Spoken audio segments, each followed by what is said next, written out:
Hey guys, it's McCracken here, and today we're back into it again.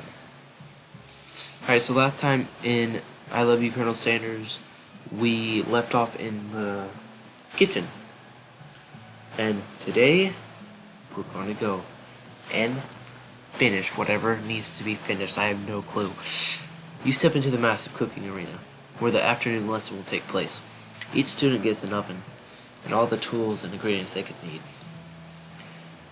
Look at this place! It's magnificent! Finally, we get to show our stuff! Wait a second. Oh no! We have to show our stuff! What if I totally blow it? You're not going to blow anything. Except maybe kisses to the crowd of fans you're going to earn with your signature adorable tiny food creations. Welcome to the cooking arena. For today's lesson, we'll be cooking with partners. Hurry up and peel off. Naturally, Miriam looks over at you. But then, unable to control yourself, you pounce on Colonel Sanders. Ooh. Hey, Colonel. Would you like to tackle this lesson as a team? A team of two, that is. Me and you, if that wasn't clear. Want to be my partner? Sure, Mick. I'll prepare our station. Without you as a partner, Miriam is left standing all alone. Two different students quickly take notice. Hello, new partner.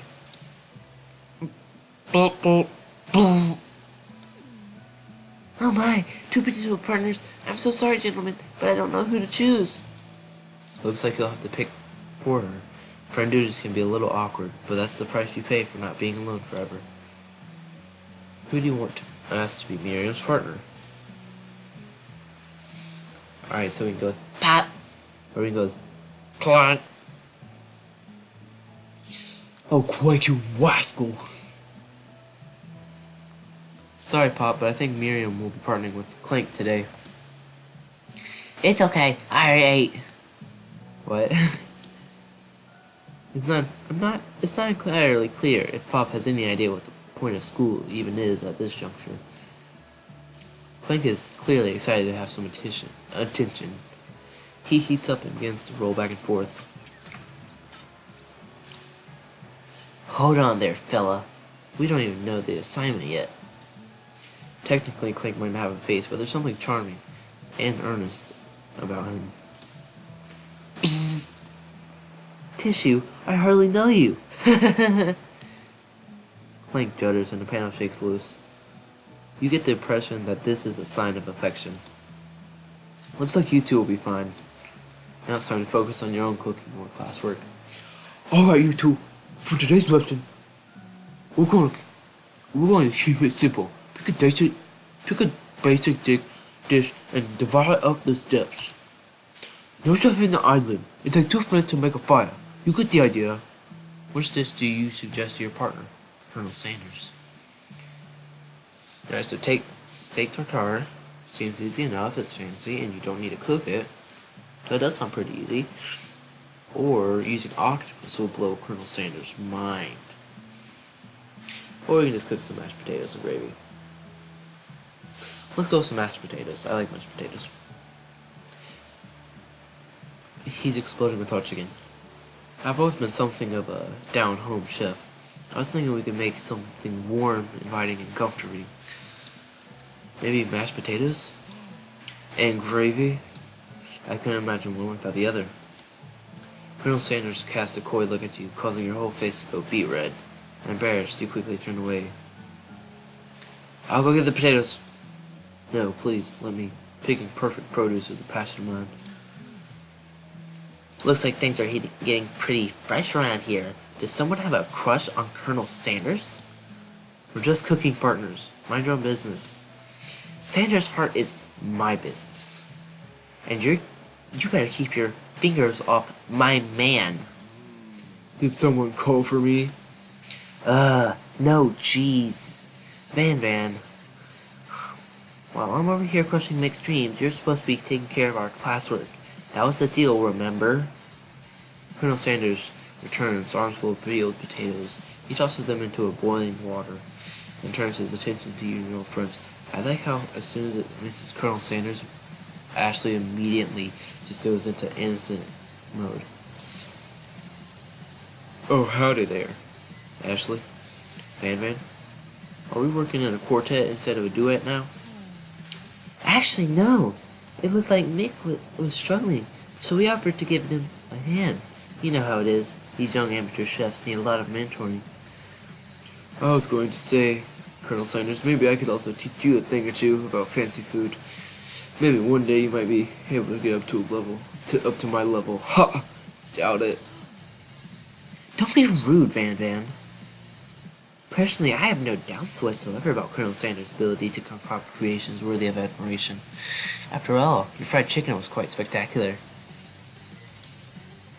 The Colonel, if you ask me, I might make a better partner for you than this thing that has positioned itself at your station. Don't you feel deep down that we cast complementary shadows? We fit together, like a thigh and a drumstick. It makes sense. Nothing about this makes any sense. But one thing is clear. She's coming for Colonel Sanders, for the Colonel, if you don't watch out. Ashley is really going at you hard. You need to ask for some backup here, before things get ugly. Colonel Sanders, a hunk of homes in your time of need, or turn to Miriam, your best friend forever, who has always had your back. Let's go with Miriam. Last time I chose Colonel Sanders between the two of them, so this time it's Miriam. You turn to Miriam, and as soon as you find her, she senses it and looks back. This girl's friend in need radar is second to none. She immediately comes running over. Is somebody threatening my friend? I will destroy them. Actually, I think Ashley and Van were just leaving you in the dust. Visa of this my skills as a chef, perhaps. But stepping away from this competition, you are sorely mistaken. Miriam, your loyal friend, but Mick is my partner for today's activity. He looked for Sprinkles in hopes that he might step in, but he's nowhere to be found. Darn those cute corgis and their short but sturdy stature. You look down at your station and realize that in the tension of the moment, your hands have been cooking on autopilot. Distracted by the drama, you've already crushed the boiled potatoes into a perfectly creamy mashed texture, with plenty of butter and cream for flavor. It's as if your natural passion guided you through the steps you know so well, while your attention was elsewhere. I know just what to do. Colonel Sanders extended his hands. He's holding a beautiful white porcelain gravy bowl, out of which pours a smooth brown gravy, smothering your nearly finished potato dish. Oh, that looks good. It's making me hungry. Gravy flows down the mound of mashed potatoes. The results look spectacular. Granny would be very proud. Colonel Sanders holds his spork out to you. You reach out and grab hold of it, but he doesn't immediately let go. The two of you stand holding the same spork. And for that small moment, all of the madness and pressure in this crazy world stops. Your eyes lock. The moment is electric. Time stands still. If you love something, set it free. Together you dig the utensil into the mashed potatoes and lift a heaping sporkful up. When you see Ashley with a sinister look, you know she's plotting against you to be with Colonel Sanders. And then, filled with rage, and without thinking, you fling this sporkful of mashed potatoes right into Ashley's stupid, beautiful face. I like how I think she's beautiful, but she's my enemy, and I also think she's stupid. But you know, we're going to ignore that. Van! Do something! Scooping up a fingerful, Van tastes the dripping mashed potatoes and gravy and realizes that it's delicious. Horrified by this revelation, he slinks away. Will he ever be able to cook something with so much love and integrity? Hold on right there, Mick. We do not waste food here in Boom Cooking Arena. Colonel Sanders, I expect better from you. If you still want one spoonful, you better both be prepared to leave. You better both be prepared to eat it from wherever it lands. Can I have potato face? Van rushes over, a covered dish in his hand. Mashed potatoes with gravy? Pathetic. In just a few minutes, I've prepared a full meal. Gaze upon my specialty, braised tentacle of octopus in my silky saltwater sauce, placed on a battle axe forged by my supreme chef ancestors. That seems a little overboard, but... You've ignored me for too long. That ends now. It is I who will have the first bite, and you will all look on with envy. The interrupting student rushes at Van Van and swipes a bite of his signature dish right off the plate. No, don't! Something about this dish doesn't strike my nose quite right. I think the octopus was rust. That may have turned in the process. The result could be toxic. Too late, it's already been eaten. I think I left something in my oven. I don't feel so good. It killed him! Everyone step back. Don't take another bite. When you look back at the plate, the rest of it is gone. You notice the tip of the tentacle being slurped up in Pop's mouth. Pop winces in pain for just a moment, then is almost immediately back to his oblivious self. Oopsie. Tastes like poison. How does he know what poison tastes like? The entire class gathered to watch Pop's final moments. Shock has frozen the whole crowd. They are motionless as statues. The class bell rings, disrupting the moment and snapping everyone back to reality. It would appear that Pop's enthusiasm for trying new things, despite obvious danger, has inoculated him against poisons of all kinds.